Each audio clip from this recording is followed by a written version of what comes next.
নমস্কার বন্ধুরা, আমি শতরূপা চলে এসেছি আবার একটা নতুন ভিডিও নিয়ে আপনাদের সামনে শতরূপাস কিচেন চ্যানেলে। তো আজকে আমি আপনাদেরকে দেখাবো সয়াবিনের একটা রেসিপি, যেটা খুব সুন্দর একটা টেস্টি খাবার আর খুব সহজেই বাড়িতে এটা আপনারা রান্না করে নিতে পারবেন। তো প্রথম থেকে শেষ অবধি আমার চ্যানেলের সঙ্গে থাকুন, আশা করি খুব ভালো লাগবে। আর যারা নতুন বন্ধু আছেন তারা প্লিজ সাবস্ক্রাইব করে আমার বন্ধু হবেন। আর পুরনো যারা আছেন তাদেরকে তো অসংখ্য ধন্যবাদ আমি প্রথমেও জানাই, আর আন্তরিকভাবে শুভেচ্ছা তাদেরকে জানাই এবং সকলকেই জানাই। তো আসুন ভিডিওটা আমরা স্টার্ট করি। সয়াবিনটাকে আমি গরম জলে ভালো করে একটু ফুটিয়ে রেখে দিয়েছি। এবারে আলুগুলোকে আমি এইভাবে কেটে কেটে নিয়েছি ডুমো ডুমো করে। তো রান্নাটাকে আমি স্টার্ট করি। দিয়ে দিলাম সর্ষের তেল, আপনারা চাইলে এটা সাদা তেলেও করতে পারেন।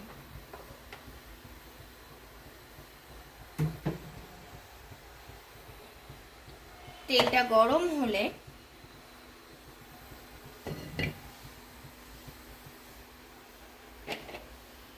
আমি আলুগুলোকে লাল লাল করে আগে ভেজে তুলে নেব।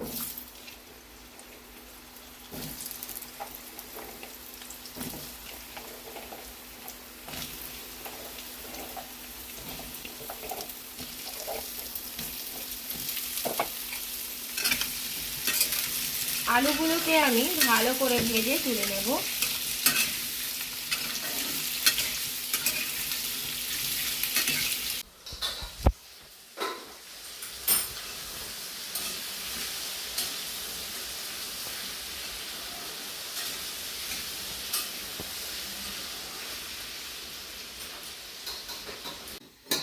আলুটা আমার ভাজা হয়ে গেছে।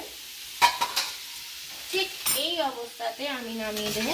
মোটামুটি ওই 70-80% আলুটাকে এরমভাবে ভেজে নিতে হবে। দেখুন কেমন লাল লাল হয়ে এসেছে। ঠিক এই অবস্থাতে আমি আলুটাকে তুলে নেব।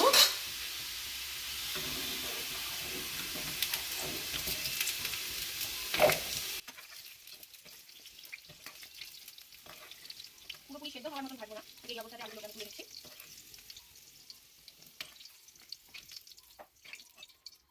দিয়ে দিলাম কয়েকটা দারচিনি, একটু জিরে। জিরেটা ভালোভাবে পোড়া পোড়া হলে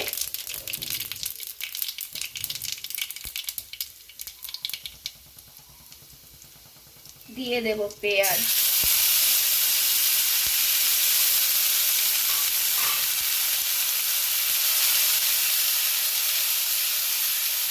পেঁয়াজটাকে আমি ভালো করে লাল লাল করে ভাজবো।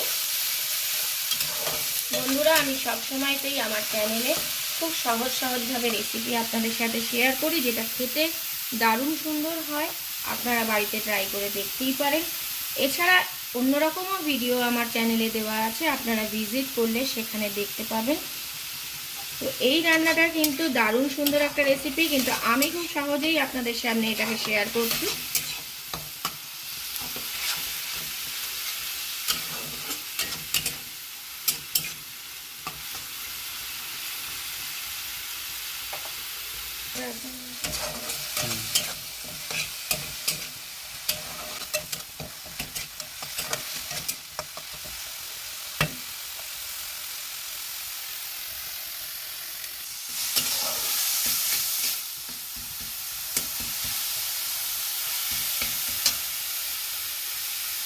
এইবারে দিয়ে দেব আদা রসুনের পেস্ট।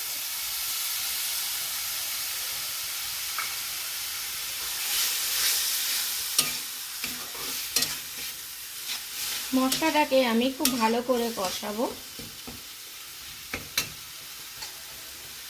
এবারে আমি দেব স্বাদ মতো নুন,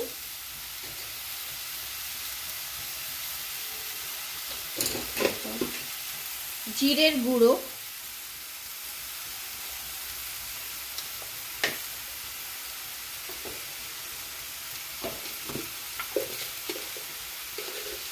একদম সামান্য একটু চিনি কালারটা ভালো আসার জন্য, দিয়ে দেব লঙ্কার গুঁড়ো,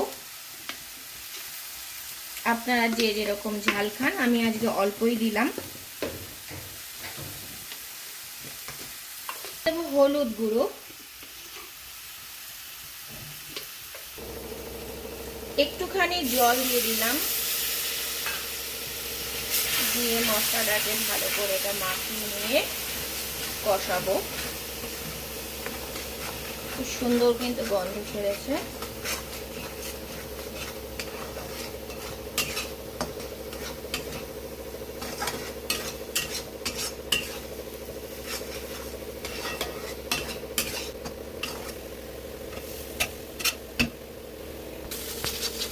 মশলাটাকে কিন্তু বারবার এরকম নাড়াচাড়া করে আমি কষাবো।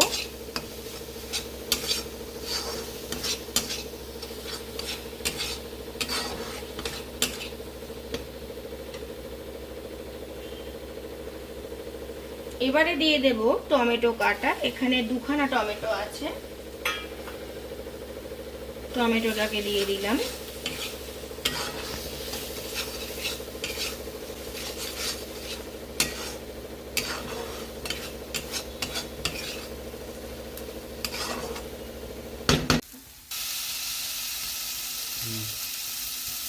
মশলাটা কিন্তু অনেকটাই কষানো হয়ে গেছে, তেলও কিন্তু বেশ একটু ছেড়ে ছেড়ে এসছে। দেখুন তলাটা কেমন লেগে লেগে আস্তে আস্তে আসছে।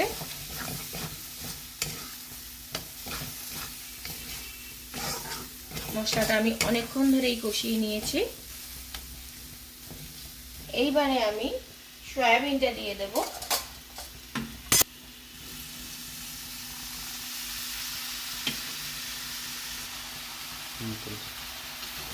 সয়াবিনটা দিয়ে দিয়েছি, সয়াবিনটাকে ভালো করে এটার সাথে মিশিয়ে নেব। আমি একটু ছোট সাইজের সয়াবিন দিয়েছি, আপনারা চাইলে বড় বড় যে সয়াবিনগুলো হয় সেগুলো দিয়েও করতে পারেন, একই ব্যাপার, কোনো চেঞ্জ নেই।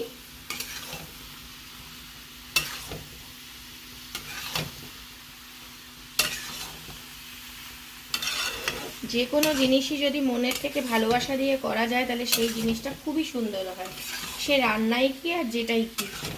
আর খুব সহজ পদ্ধতিতে বা খুব সুন্দরভাবে যদি কোনো রান্নাকে কষিয়ে করা যায়, আমার মনে হয় সেই সব রান্নার টেস্ট খুব ভালো আসে।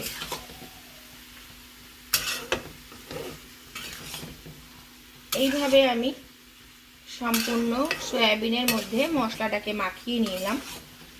এবার এটা আস্তে আস্তে হবে, আমি একটু ঢাকা দিয়ে দিয়ে রান্না করব। আচ্ছা বন্ধুরা, এখানে আমি বলে রাখি, এটা আমার ঘরে বানানো একটা মশলা। এই মশলাটা আমি এর আগেও এরকম ভিডিওতে দেখিয়েছি যে কিছু কিছু ভাজা জিনিস দিয়ে আমি মশলা তৈরি করে রেখে দিই। তো এই মশলাটার মধ্যে আছে জিরে, ধনে, দারচিনি, তেজপাতা, ছোট এলাচ, লবঙ্গ আর হচ্ছে শুকনো লঙ্কা। এটাকে আমি শুকনো কড়ায় ভেজে আমি গুঁড়ো করে রেখে দিয়েছি।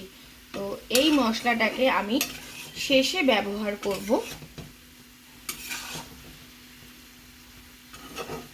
আমি রান্নাটাকে এবার এই পরিস্থিতিতে ঢাকা দিয়ে দিচ্ছি। রান্নাটা বেশ কিছুক্ষণ বাদে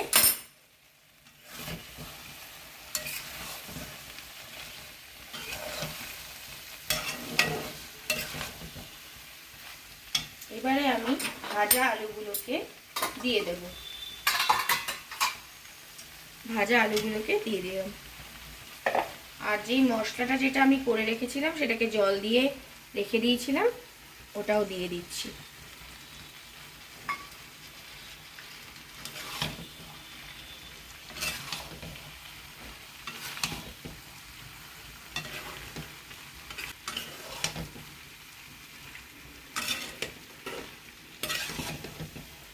এরকমভাবে আপনারা বাড়িতে একবার ট্রাই করে দেখুন, আশা করি আপনাদের খুব ভালো লাগবে এরকম রান্না। আর বন্ধুরা সত্যি বলছি, খুব সুন্দর এই মশলাটা দেওয়ার পরে এত সুন্দর একটা স্মেল ছেড়েছে। এইভাবে আপনারা রান্না করলে আমি আপনাদেরকে বলতে পারি এরকম রান্না আপনারা বারবার করে খাবেন।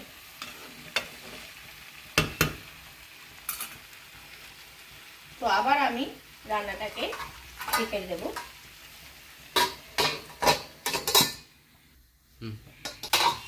মিনিট বাদে রান্নাটাকে আবার দেখে নেব। তলাটা একটু লেগে লেগে এসেছে, হয়ে গেছে। এবারে আমি জল দিয়ে দেব, পরিমাণ মতন জল দিয়ে দেব।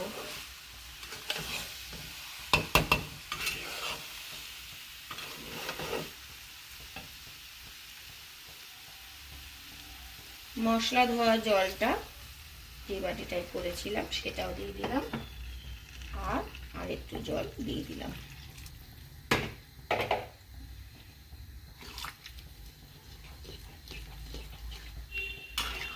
এবার রান্নাটাকে ভালো করে ফুটতে দেব,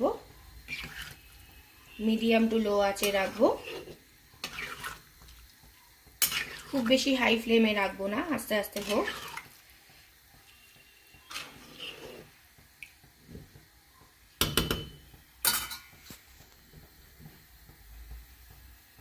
এইভাবে থাকবে। তো আমি আবার রান্নাটাকে ঢাকা দিয়ে দেব।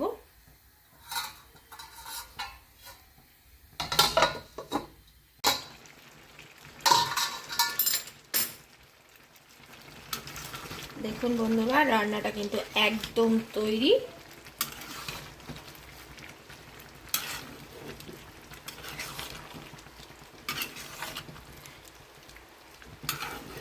একদম সুন্দর রান্না তৈরি। ঠিক এই অবস্থাতেই কিন্তু আমি অফ করে দেব, নাহলে একদম ড্রাই কিন্তু করব না, ঠিক এরকমই রসা রসা থাকবে। দারুণ সুন্দর গন্ধ ছেড়েছে। আবারও রিকোয়েস্ট করব যে আপনারা এরকমভাবে একদিন রান্না করে দেখুন, মনে হবে বারবার খাই।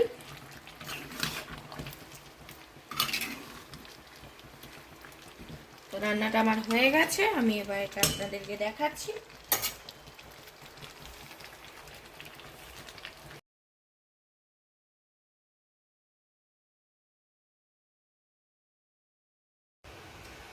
তো ভিডিওটা আপনারা সবাই দেখলেন, আমি কিভাবে এই রান্নাটা আপনাদের সামনে শেয়ার করলাম।